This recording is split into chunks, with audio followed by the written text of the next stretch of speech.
We talked about the Supercommittee for a long time on this show, and we told you that the people that were on the Supercommittee are already beholden to all the fundraising, lobbyists, etc. For example, Patty Murray is the leader on the Democratic side. No one takes more from the defense industry than Patty Murray. They just gave her an award for how much she has given back to the defense industry, which is over $50 billion in contracting that Patty Murray has sponsored. So now, by the way, if the committee does not reach a conclusion, half of the cuts come from the Pentagon, which, by the way, are not even large cuts given how much the Pentagon has increased spending over the last 10 years. But they're already crying about it. There's no way Patty Murray or the Republicans, who love the Pentagon just as much as she does, are going to allow that. So they're going to make cuts elsewhere. That has begun.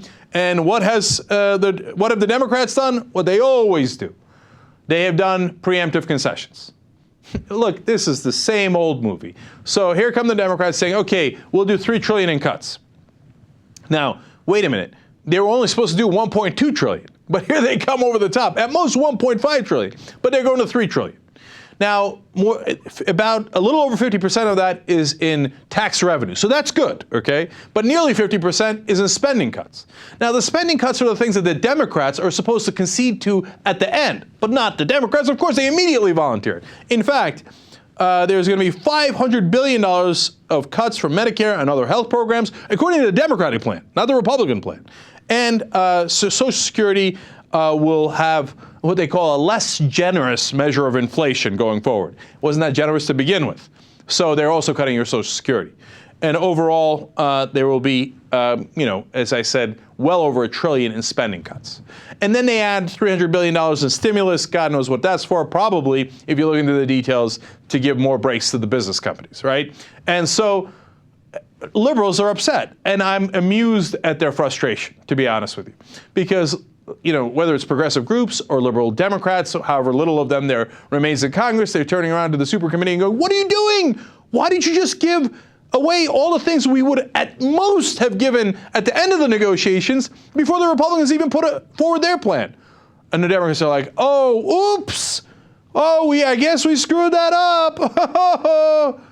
Our bad. Because you know why? What did the Republicans give back in return? You guessed it. Nada. Nothing. John Maynard said this is not a serious plan. It doesn't give us 100% on what we want. We wanted only spending cuts. And since there is tax revenue in here, absolutely not. Not a serious plan. I dismiss it. Now, wait a minute. And then the Democrats then get angry. They're like, what do you mean? You don't even have a plan. You're not even doing a proposal that even takes 1% from your side. Your plan isn't serious. And then the media calls it 50-50. They go, oh, they're disagreeing. I don't know. In the article from the Washington Post, the Democrats, they say, were trying to paint themselves as reasonable negotiators. And they thought that would get the Republicans to then be reasonable in return. That's a good one. Nonsense. Look, you got to understand something. This is all a fraud. This is all a game that they're playing. You think the Democrats are that stupid?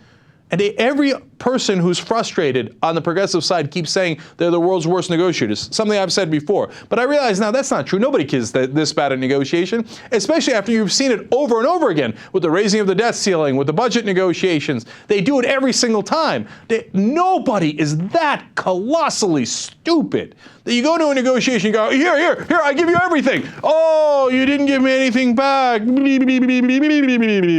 No, nobody is that mentally deficient. No, they're the Washington Generals and the Republicans are the Globetrotters.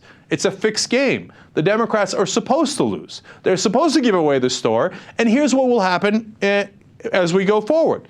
They will go right up to the deadline. And then they'll say, oh my God, there's an emergency. Oh, we're up at the deadline. And if we don't act, there'll be terrible defense cuts, which will endanger our national security. Oh my God, we're going to be under attack. And look at what happened with Iran. Oh, hurry up. Let's agree to it. Republicans, okay, all right, you win. Okay, we'll give you all your cuts and we'll hardly raise revenue at all. We'll call it a grand bargain, and the rich will get richer, and the middle class will take a hit again, and we'll cut Social Security and we'll cut Medicare.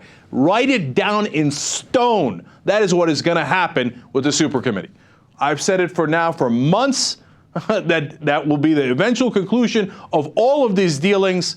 some sort of grand bargain where the Republicans will get almost everything they want, and they might even get tax cuts on top. You think it can't happen? It will happen.